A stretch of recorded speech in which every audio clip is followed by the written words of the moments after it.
Hello. Today we're going to read the book The Lion Inside. We're going to learn some new signs that are going to support this book. Let's give it a go. Lion. We're going to need 2 clawed hands this time, and we're going to place it at the top of our head and we're going to make the shape of his mane. We're going to come down and then we're going to claw like a lion. Lion. In or inside, you need both hands for this. So we need a working flat hand, and then with your supporting hand, flatten it out and bring your thumb to make like a little post box. We're going to then post your working hand. In. For small or tiny, we need an open pinched hand. And that's all it is. Small, tiny. Shy or meek, we're going to use a working index hand and place it at your chin. You're then going to twist your hand back. Shy, meek. Mouse.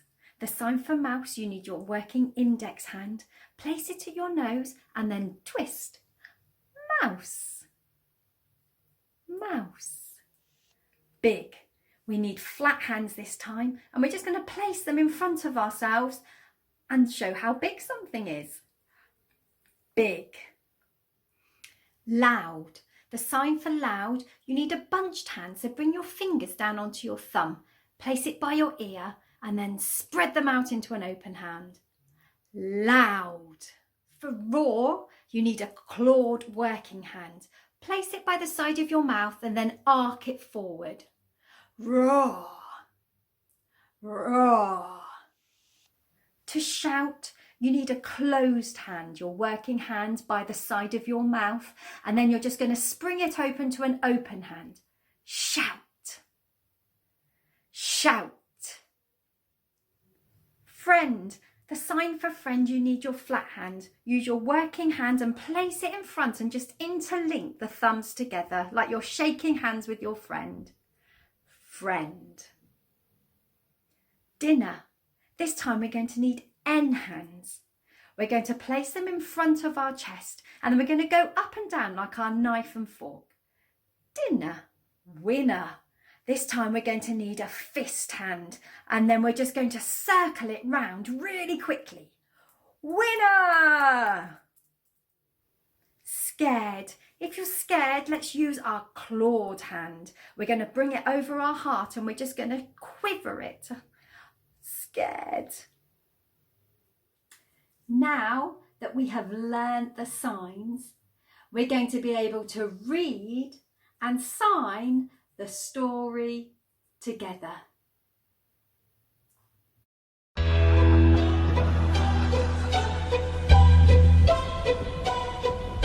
The Lion Inside by Rachel Bright and Jim Field.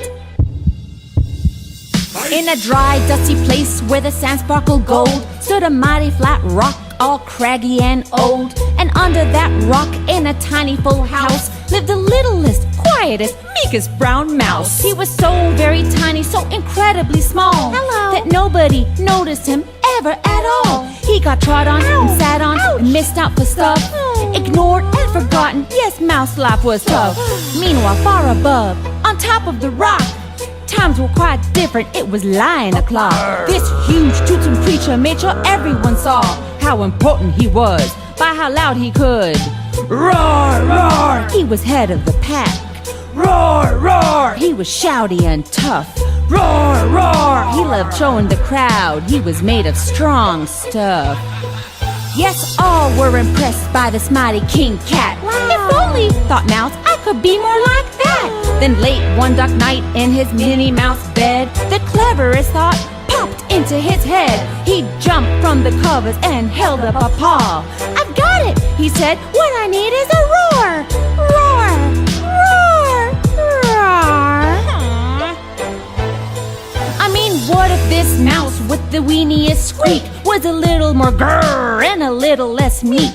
Well, he'd still be the smallest of fuzzy brown mice, but he'd make friends and join in, and life would be nice. Hello. Yes, thought the mouse, I must find out how. I will learn how to roar, and I will learn it now. But gulp, oh my gosh, there was only one beast who could teach him this thing, but might make him a feast. It was time to be strong, take a chance after all. Forever was such a long time to feel small. So he made himself brave, and he thought like a winner. He set off for the top, hoping not to be dinner. It felt like the scariest thing he could do, but if you want things to change, you first have to change you. The further he climbed, the closer he got to the slumbering lion reclining on top. Then at last, as he stood on his tippity toes, he found himself suddenly nose to nose.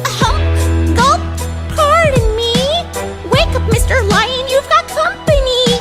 Squeak, Mr. Lion, what I've come to you for is squeak. Do you think you could teach me your roar? A silence befell that twinkling plain. Lion opened his eyes and puffed out his mane. Time slowed right down, why it felt like a week.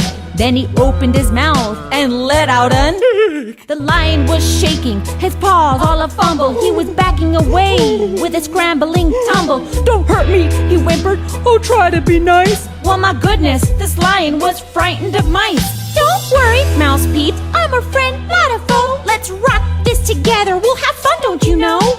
That was a magical moment for sure, when Mouse didn't feel at all small anymore. He had found his true voice and learned to speak out, and for that you don't need to roar or to shout. And from that day and always, the two were a pair. They both liked that rock better, now that rock was to share. The mouse, whilst a little, felt big in his head, and Lion, he still roared, but with laughter instead. Good job, Lion, good job. Yes, that day they both learned that no matter your size, we all have a mouse and a lion inside.